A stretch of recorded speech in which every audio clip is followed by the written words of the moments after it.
Assalamualaikum warahmatullahi wabarakatuh. Alhamdulillahirabbil alamin. Wassalatu wassalamu ala asyrafil anbiya'i wal mursalin wa ala alihi wassahbihi ajma'in. A'udzu billahi minasyaitonir rajim. Allazina takhazu dinahum lahwan wa la'iba wa gharratuhumul hayatud dunya fal yawma nansahum kama nasu liqa'a yaumihim hadza wa ma kanu bi ayatina yajhadun. Pertama-tama syukur puji kita serahkan kepada Allah Subhanahu wa taala. Salawat dan salam untuk Nabi kita Muhammad sallallahu alaihi wasallam. Ayat tadi adalah surat Al-A'raf ayat yang ke-51. Ayat itu mengisahkan atau memberitahukan kepada satu golongan manusia yang menjadikan agama hanya sebagai permainan dan senda gurau. Nah, kemudian dihubungkan dengan wa gharratuhumul hayatud dunya. Itu terjadi adalah karena mereka itu diperdayakan oleh kehidupan dunia. Maksudnya tidak pandai menyelesaikan kehidupan di dunia. Nah, maka akhirnya fal yauma nansahum kama nasu liqa'a yaumihim hadza. Pada suatu hari melupakan kami akan mereka, sebagaimana yang melupakan mereka untuk menemui hari mereka ini. Maksudnya hari akhirat. Jadi dunia yang memperdayakan mereka lupa bahwa mereka akan berada pada suatu hari nanti untuk menemui hari tersebut. Nah, wa ma kanu bi ayatina yajhadun, dan tidaklah ada mereka itu dengan ayat-ayat kami itu membantah mereka sebenarnya atau mengingkari. Nah, memang kalau kita berbicara tentang Islam, agama kita, itu harus agama itu atau kita mengkelompok-kelompokkan manusia. Jadi ada kelompok orang-orang beriman, ada kelompok orang-orang kafir, ada kelompok orang-orang musyrik, ada kelompok orang-orang munafik. Nah, maka yang baik itu adalah kelompok orang-orang beriman. Dikarenakan keimanannya kalau terurus secara benar sesuai dengan Quran dan Sunnah, nah maka mereka itu tidak akan bisa diperdayakan oleh macam-macam bentuk di dalam kehidupan, khususnya dunia tadi. Nah, bandingkan, kira-kira yang lebih percaya mereka, apakah Allah atau kebenaran Allah yang akan menyelamatkannya, ataukah dunia dengan segala macam perangkatnya yang akan menyelamatkannya? Nah, di situ bedanya. Orang beriman pasti meyakini dan merasakan bahwa yang menyelamat itu adalah Allah Subhanahu wa taala melalui kebenaran-kebenaran yang telah disajikannya. Nah, kemudian yang dunia itu apa? Yang dunia itu tidak lebih daripada sebagai alat. Yang namanya alat dua jadinya. Pertama, bisa jadi alat itu mencelakakan. Yang kedua, bisa jadi alat itu menyelamatkan. Jadi Allah mencelakakan dengan dunia, Allah menyelamatkan juga dengan dunia. Tergantung kepada kelompok tadi. Kalau mereka tadi orang-orang yang beriman, maka dunia akan dijadikan Tuhan untuk penyelamatnya. Kalau mereka itu tidak beriman atau imannya salah, tidak benar, maka Allah akan menjadikan dunia itu untuk alat sebagai mencelakakannya. Nah, itu. Nah, jadi maka oleh sebab itu tidak ada jalan lain selain daripada lebih mempercayai kita hendaknya kepada Allah, kepada kebenaran Allah dibandingkan dengan yang lain-lain. Nah, yang kebenaran itu adalah Al-Quran atau di dalam Al-Quran dan Sunnah. Kata Allah, Al-haqqu mir rabbik wa la takunanna minal mumtarin. Yang benar itu adalah yang datang daripada Tuhan. Jangan kamu ragu-ragu tentangnya. Apa itu yang datang dari Tuhan? Wahyu atau Al-Quran Al-Karim. Termasuk Nabi Muhammad SAW itu didatangkan, diutus oleh Allah Subhanahu wa Ta'ala ke permukaan bumi.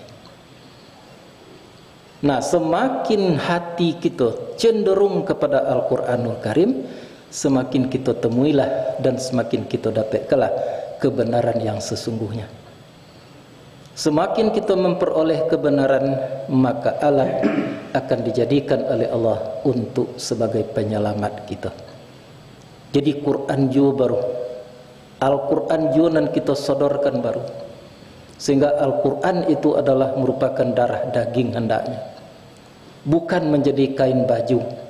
Al-Quran hendaknya mewarnai kepribadian, bukan hanya sekedar untuk olok-olok dan bermain-main tadi, bukan untuk mencapai suatu tujuan tertentu.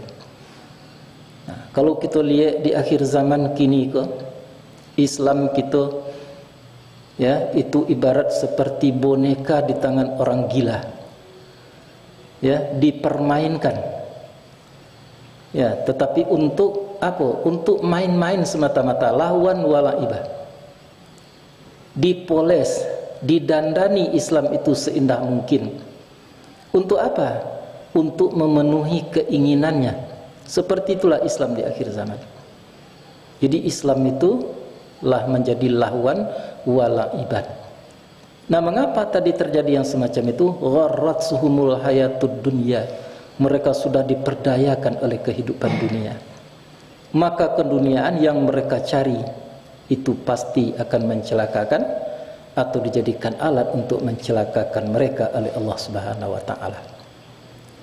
Nah, perhatikanlah ke belakang, berapa banyaknya manusia-manusia yang telah dicelakakan dengan dunia itu oleh Allah. Fir'aun misalnya, Su'labah umpamanya, Qarun, dari dahululai silih berganti, sampai kini kalau kita tatap kehidupan manusia, banyak yang berguguran, yang dicelakakan, yang dibinasakan oleh dunia yang mereka cari. Nah, maka ubeknya tidak ada selain daripada Quran tadi. Semakin tinggi kecintaan kita kepada Al-Quran, semakin tak mampulah perdayaan tadi untuk mencelakakan kita. Nah, maka persoalan kepada Al-Quran ikolah yang paling borek. Indak seluruh manusia yang diberi rasa itu oleh Allah Subhanahu wa Ta'ala. Ada tuh seorang profesor Inggris masuk ke dalam Islam, ya, kemudian begitu hayati Al-Quranul Karim, timbullah keinginannya untuk mempelajari lebih lanjut. Pelajari, baca dan lain sebagainya, sehingga keluar istilahnya, tiada hari tanpa Al-Quran. Nah, kemudian dengar orang membaca Al-Quran akhir daripada surat Al-Fajr. Bunyinya, ya ayyatuhan nafsul mutmainnah, irji'i ila rabbiki radiyatan mardiyah, fadkhuli fi ibadi wadkhuli fi jannati. Begitunya mendengar ayat itunya ulang, oleh membaca dengan sekeindahan, akhir terpananya membaca ayat yang sepotong itu, seolah-olah hilang segala kekuatan. Anan terasa di dalam dirinya, dalam hatinya waktu itu, alangkah indahnya bacaan Al-Quran itu. Apalagi kalau Allah sendiri yang membacakan nanti. Di waktu itulah jatuh tersungkur, sehingga tidak mampu lagi untuk diperdayakan oleh berbagai macam perdayaan dunia itu. Nah, itu kadang-kadang yang kita rasakan di waktu membaca Al-Quran, yang kadang-kadangnya bisa menimbulkan fitnah. Ya, orang menilai dengan kemampuannya itu akan bisa menimbulkan fitnah. Sewaktu membaca Al-Quran misalnya, baik membaca Fatihah, membaca ayat di dalam salat ataupun di luar salat, itu bisa terjadi. yang seolah-olahnya pada waktu itu telinga sudah peka, bacaan kita sudah tidak berarti, seolah-olah ke dalam jiwa kita diperdengarkan apa yang kita baca. Kalau kita membaca ihdinas siratal mustaqim, seolah-olah ada bacaan yang lain yang sampai ke dalam lubuk hati kita yang paling dalam. Itulah yang membuat kita larut, itulah yang membuat kita tadi cair, itulah yang membuat kita wa kharra Musa sa'iqa. Musa karena memperturutkan itu jatuh tersungkur, ibarat seperti jarum dengan besi berani. Bukan kemampuan jarum lagi untuk datang kepada taqarrub ilallah, tapi memang Allah Subhanahu wa taala itu sendiri yang menarik dengan berbagai macam hidayahnya. Nah, itu makanya di dalam Islam itu banyak sekali yang disembunyikan oleh Allah, yang pada prinsipnya ada 3 hal itu disembunyikan. Yang pertama adalah disembunyikan wali-wali Allah dari manusia. Nah, mengapa? Karena supaya manusia itu berhati-hati untuk mengambil keputusan terhadap manusia. Apa sebab? Karena wali-wali Allah Subhanahu wa taala itu hidupnya adalah kehidupan biasa. Tidak ada satupun yang mencengangkan, seakan-akan tidak dihargai oleh manusia. Tetapi di waktu siangnya hidup dalam keadaan sederhana, apa adanya, tapi di malam harinya menjerit, di malam harinya bermunajat, di malam harinya datang kepada Tuhannya dengan takarrub membaca ayat-ayat Allah Subhanahu wa taala, sehingga sampainya kepada wa kharra Musa sa'iqa, seperti Musa tersungkur di hadapan Tuhannya tidak sadarkan diri. Banyak manusia yang semacam itu. Nah, yang kedua disembunyikan oleh Allah wali-wali Allah itu karena wali Allah itu adalah barang berharga, tidak mungkin diperlihatkan kepada sembarang orang. Jadi orang-orang tertentulah yang tahu dengan kemuliaannya. Kepada orang-orang tertentulah diberitahukan oleh Allah tentang kemuliaannya.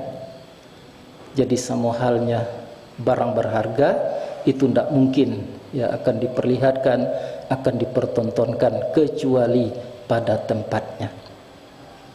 Yang kedua yang disembunyikan oleh Allah Subhanahu wa taala adalah ridhonya di dalam amal soleh. Artinya tidak setiap amal soleh yang mendatangkan ridha Allah. Amal yang mendatangkan takarrub, yang di dalam takarrub ilallah, dia merasakan bahwa tidak mampu beramal sedikit pun kecuali dari Allah. Tidak ada suatu amalan yang dia lakukan kecuali menuju kepada Allah Subhanahu wa taala. Sekalipun orang itu mempunyai kesalahan yang tidak berhingga, sekalipun seseorang itu mempunyai dosa sepenuh langit, tapi kalau dia mencapai rasa itu, maka ridha akan datang. Kalau ridha sudah datang, akan lebur seluruh salah, akan hilang segala dosa. Selamat dunia dan akhirat. Ada seorang wanita sangat maksiat kepada Allah Subhanahu wa taala, tiap hari melakukan dosa besar. Tetapi pada suatu saat nyeliek satu makhluk, malah makhluk tadi cuma anjing, tidak lebih daripada itu. Nyurasukan di dalam hatinya, dia takarrub kepada Allah Subhanahu wa taala. Kalau ndaknya tolong anjing tadi, makanya seakan-akan merasakan lebih salah daripada kesalahan yang telah perbuat tiap hari. Akhirnya nyambilah terompahnya, nyambi air, kemudiannya beri minum anjing tadi. Maka dosa-dosa yang sebegitu banyaknya hilang dikarenakan ridha Allah Subhanahu wa taala. Itu sebabnya kita sampaikan di dalam pengajian bahwa kita harus mencari ridha Allah, karena di ridha Allah itulah terletaknya ya hak untuk mendapatkan surganya, rahmat dan karunia daripada Allah Subhanahu wa taala itu. Yang ketiga yang disembunyikan oleh Allah Subhanahu wa taala adalah murkanya di dalam maksiat. Setiap terjadi maksiat tidak diberikan azab oleh Allah. dijanjikan ditunda azab tadi oleh Allah. Untuk apa? Untung-untung mereka itu kembali kepada kebenaran. Itulah yang disebut kasih sayang Allah itu selalu mengalahkan murkanya Allah Subhanahu wa taala. Nah, maka oleh sebab itu murka Allah Subhanahu wa taala kalau tidak disembunyikan di dalam maksiat, maka sungguh tamatlah riwayat dunia. Mengapa? Karena sekecil apapun maksiat yang dilakukan oleh manusia, lalu dimurkai dan kemudian diazab oleh Allah Subhanahu wa taala, maka tidak ada satupun yang tinggal makhluk tadi oleh azabnya Allah Subhanahu wa taala. Nah, jadi kita harus kembali kepada prinsip awal. Al-Quran bukan hanya sekedar untuk kita dengar. Al-Quran bukan hanya sekedar untuk dihafal. Al-Quran bukan hanya untuk dijadikan sebagai boneka, tapi Al-Quran harus dijadikan sebagai darah daging. Untuk mencapai tingkat Al-Quran menjadi darah daging itu, iko tidak bisa seperti membalik telapak tangan. Mungkin berbilang bulan, mungkin berbilang tahun, bahkan mungkin sampai akhir hayat kita baru kita sampai ke situ nanti. Karena itu memang dijanjikan oleh Allah, wallazina jahadu fina lanahdiyannahum subulana. Kalau boleh bersungguh-sungguh kita menapak, menjalani, mengikrarkan Al-Quranul Karim, pada suatu saat kita pasti akan disampaikan oleh Allah kepada apa yang dituju, yaitu taqarrub ilallah. Jadi mudah-mudahan pengajian-pengajian singkat kita akan membuat kita tergugah untuk lebih menghayati ayat-ayat Allah Subhanahu wa taala, baik ayat-ayat qauliyah ataupun ayat kauniyah. Fa'tabiru ya ulil absar la'allakum turhamun. Assalamualaikum warahmatullahi wabarakatuh.